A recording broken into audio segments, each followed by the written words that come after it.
What is going on, Nuggets Nation NBA fans? My name is Tom Leuthner. Welcome back to another episode of Nuggets Today, presented by Fan Arch. When this video drops, we are officially 1 day away from Nuggets preseason basketball starting up. The day this is recorded, the Sixers and Knicks just finished their game. Knicks won it. And I have some news to cover or some things to break down and talk about in just the Western Conference leading up to the first preseason game. And the first thing I want to get into is an unfortunate injury for the Western Conference. And I'm not going to celebrate this because I don't want to celebrate any injuries, and he's a player I actually really like. But Daniel Gafford came down, I believe, with an ankle injury and is going to be sidelined for 2 to 4 weeks, which means the beginning of the season.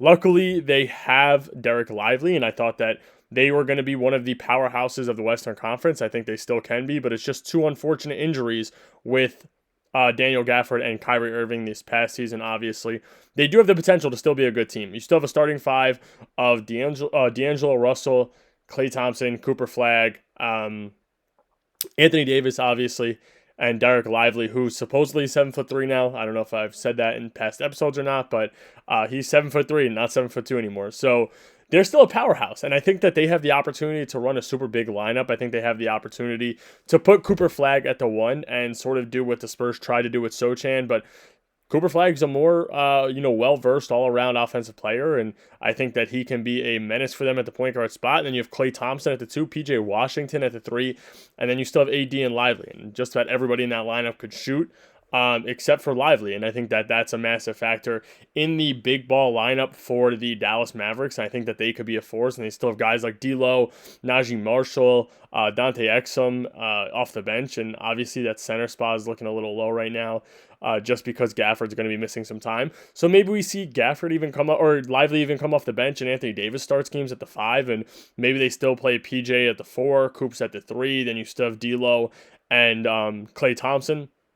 And then your bench unit consists of Dante Exum and Derek Lively at the 5. So I think that they're not in the worst position ever, but I do think that hurts them a little bit, the first 2 weeks or the first week even, depending on how many games they play in that first week. If he's not there, that can, play a factor in them losing some games early in the season and potentially being a massive, injury later on the season when they're 1 or 2 games out of the playoffs if they're at that spot because of how good the Western Conference is. So I think that that's a massive loss for them, even if it is only for 3 games. But talking about that big ball lineup, another team I want to cover here is another Western Conference team, another team in Texas, actually, which is funny because I just realized all 3 teams are based out of Texas. And that's the Houston Rockets. And the Houston Rockets, during their media day press conference, their coach said that they are going to attempt to run the largest lineup, actually, I believe, in NBA history, if I'm not mistaken. And that is the lineup of Amen Thompson at the 1, Kevin Durant at the 2, Jabari Smith at the 3, Alperen Sengun at the 4, and Steve Adams or Clint Capella at the 5. You have a mismatch at shooting guard regardless of who you put in your lineup there. I was thinking about it. I think Denver could run a semi-similar lineup, actually. And I thought, Jokic at the 5, and he sort of matches out with a guy like Steve Adams. Then you have Deron Holmes, who's obviously nowhere close to as good as Sengun, but you have Deron Holmes at the 4 that could match up with Sengun body-wise. Then you could have Cam Johnson, Aaron Gordon, and Jamal Murray. So I'm actually not too worried. But Denver's coaches, I guess their coaching staff has to adjust to it because you can't just go out there and say, well, our team is good enough to get this done and go ahead and fix that and, or attempt to match up the right way.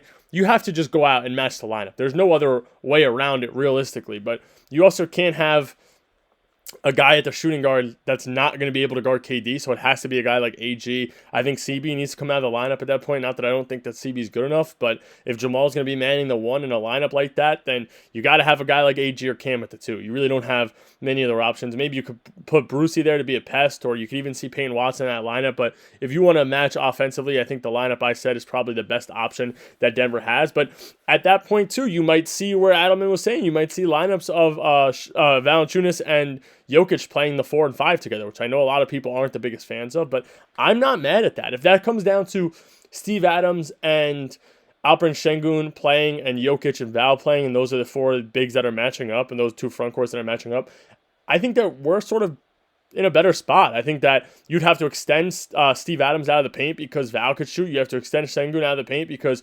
Jokic can shoot. And then you have the one-on-one opportunities of KD and AG, Jamal and Amen, and Jabari and Cam Johnson, or whatever the lineups and defensive matchups may be. So it's definitely scary to hear that kind of lineup, but I think that Denver matches up pretty well and can actually make an effort to attempt to keep up with that lineup. Now, another lineup I want to talk about here is San Antonio Spurs, right? And I see their projected lineup of Wemby at the 5, and I'm not necessarily upset that they're not looking to run this lineup, which I do think that we see this lineup at times, but they have the potential to be a top 5 team in the Western Conference if they play their lineups the right way.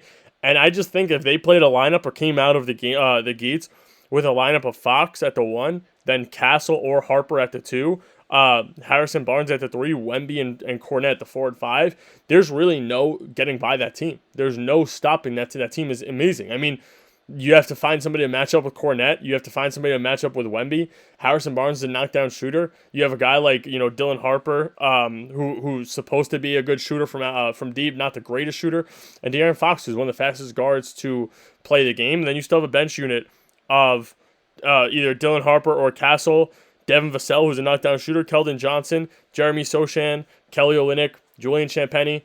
So I think that they're in a good spot right now as well, and I think that lineup actually scares me. I think more than just about any lineup I just covered here, except for maybe the Rockets, because the Rockets' depth. The last thing I want to talk about is the Denver Nuggets' depth and their bench, I guess.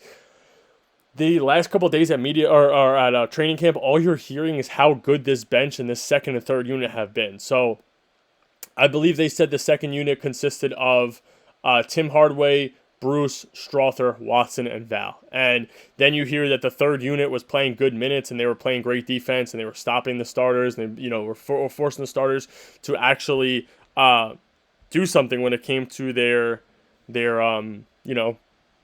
offensive abilities, I guess you could say.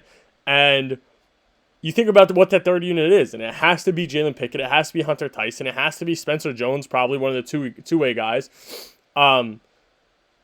And it might even be Moses and Kessler Edwards. So I think that it's great that third unit is doing something and they're playing physical and they're actually giving the Nuggets starters and second unit, a run for their money. I saw that all I've seen is that they're playing physical and that Spencer Jones actually knocked out Julian Strother's tooth, his fake tooth, because it was getting so physical the first day. So I think it's great. This is the depth that Denver needs, and I think that David Adelman is really relying on the younger guys to actually come out and make a name for themselves and earn their opportunity to play, because I think he knows what he's getting with all the veterans, all the veterans on the team. But I think this is the time where the young Nuggets are going to be able to, earn that spot that they deserve if they do deserve it. So I think this is where you guys see guys like Pickett, guys like Najee trying to get back in the rotation. Obviously, guys like Tyson, guys like Duran, all working for those minutes. So I am excited. I do have some more stuff to cover before I take a day or two off for my engagement party. But that's all I got for you guys today, Nuggets Nation. Make sure to hit that like and subscribe button, and I will catch you guys tomorrow.